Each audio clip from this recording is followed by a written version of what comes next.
ఎడారిలో జలధారలు. రచన doctor K Job Sudarshan. అప్పుడు అకస్మాత్తుగా మహాభూకంపం కలిగెను. అపోస్తల కార్యములు 16:26. పౌలు శీలల మూలంగానే ఆ భూకంపం కలిగిందని అధికారికి అర్థమైంది.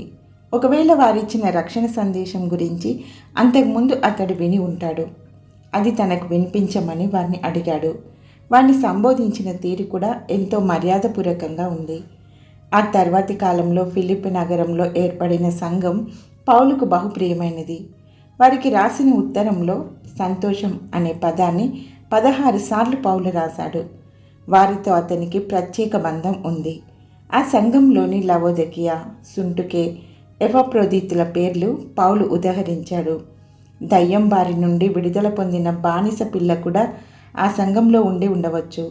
ఆ ఊర్లో మొదటి విశ్వాసులు లూదియా, ఆమె ఇంటివారు, జైలు అధికారి, అతని ఇంటివారు కూడా సంఘంలో ముఖ్యులు. వీరంతా పూర్తిగా భిన్నమైన వ్యక్తులు. తన సంఘంలో ప్రభువే వారిని ఐక్యపరిచాడు. ఫిలిప్పు జైలు నాయకుడు.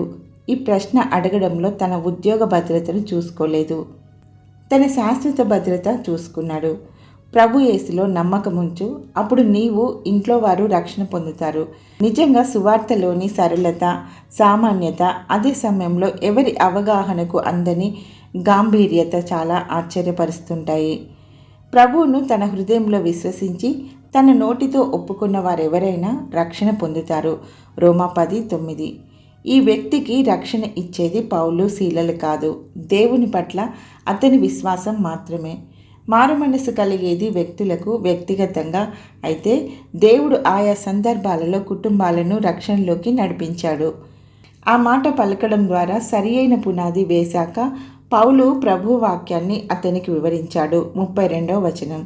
ఆ అధికారి మారు మనసు పొందడం మూలంగా అతనిలో కలిగిన మార్పు వెంటనే బయటికి కనిపించింది. పౌలు శీలల భౌతిక అవసరతల గురించి అతడు వెంటనే ఆలోచించాడు. తానే వారి గాయాలు కడిగాడు. నిన్నటి రోజున వారి కాళ్ళు బొండలో బిగించాడు. ఈ ఉదయం వారి గాయాలు కడుతున్నాడు. లూదియా వలె అతడు కూడా వారిని తన ఇంటిలోకి తీసుకువచ్చాడు. ఒక భూకంపం మూలంగా ఒక కుటుంబం రక్షణ పొందింది. 2 దైవ సేవకులకు విడుదల కలిగింది. ఒక ఊర్లో సంఘానికి పునాది పడింది. తన పని నెరవేరడం కోసం భూకంపం కలిగించడానికైనా దేవుడు సిద్ధమే. నీ కుటుంబం, నీ సంఘం ఎలా ఉంది? భూకంపం కావాలా?